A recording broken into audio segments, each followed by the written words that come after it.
All right, so number 33. If Chris earns $10, then he will go to the game. If he goes to the game, then he will bring Jane. This is a law of syllogism question. A law of syllogism question says, okay, how can we link things? And we can link them if they end and begin in the same sentence, like G and G. We can link them. So the law of syllogism says what we have left over is C arrow J, which means if Chris earns $10, then he will bring Jane. All right, 34 and 35. This is your modus ponens, modus tollens, but in words.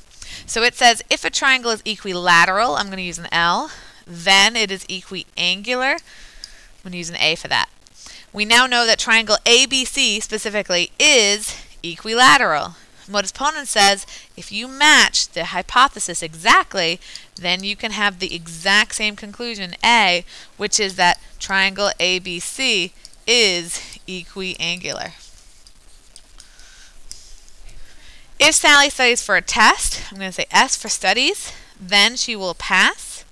She does not pass, so therefore modus tollens goes ahead and says if the conclusion does not happen, then the hypothesis must not have happened, not S, which means Sally did not study for the test.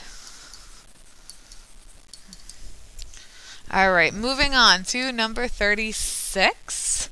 How is a truth table used to determine whether two statements are logically equivalent?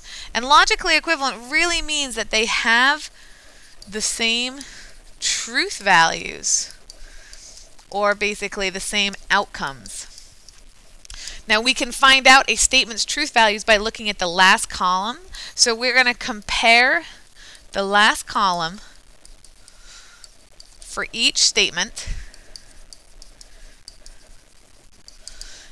Okay, if the columns are identical, and we really mean identical, we mean two T's, two F's in the same order, or whatever it happens to be, but identical, then the statements